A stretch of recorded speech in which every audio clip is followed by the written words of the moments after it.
Hello everybody, and welcome to my second video of my Momir Vig EDH deck tech. In this video we'll be discussing non-creature stuff, and we're going to start right on in the enchantments. And with our enchantments today we have Burgeoning. It's like Exploration, or Explore, but it's a little more geared towards multiplayer, I would say. And sometimes you draw a lot of lands, and that's a nice card to have. Equilibrium. Annoying to slow my opponents down, but really nice if I have a combo going on.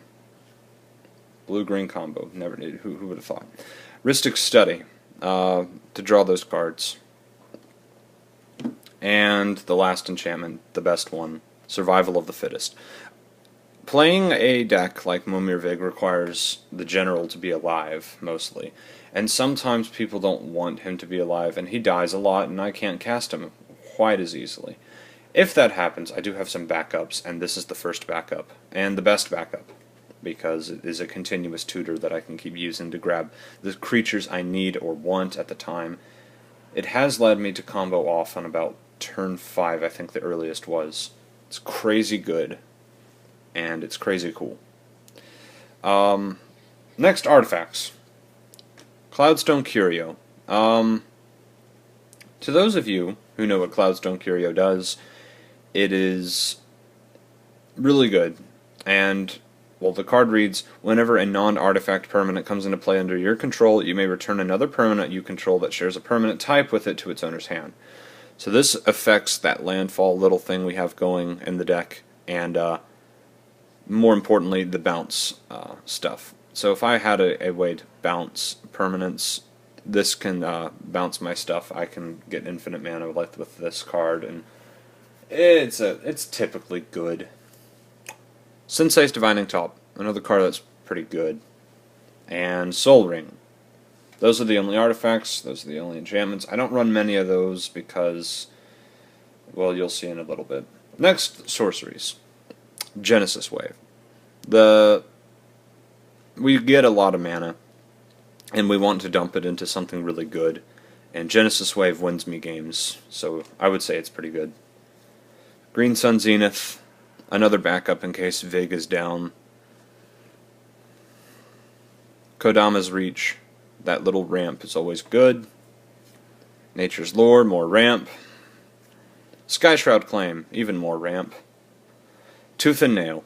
I think this is the last really important backup to Vig, but in most cases this can even just end up replacing Vig, and I can grab that infinite combo in my deck, or a lockdown combo, or any combo, any two creatures for 9 mana on play.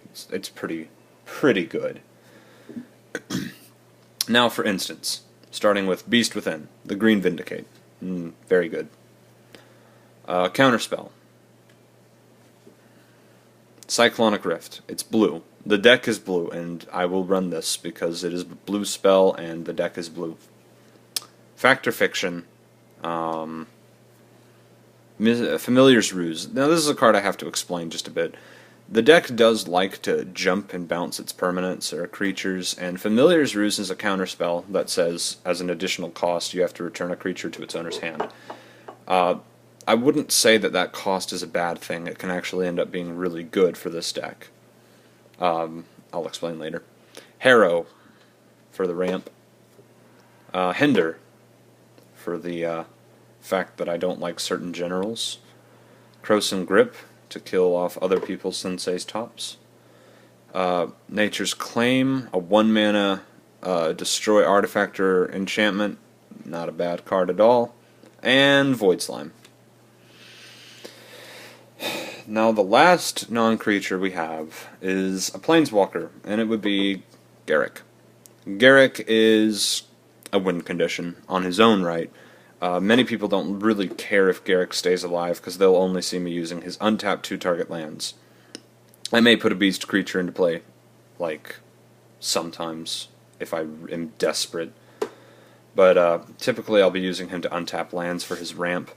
But occasionally I will do his ultimate, where creatures get overrun, and that can surprise people. as hard as that is to believe. Some people may not really care. I've got a lot of little tokens, and then they're dead. Very good card. And that covers the non-creatures in the deck. The last video will explain all of the creatures and some of the synergies, and well, I will see you guys there.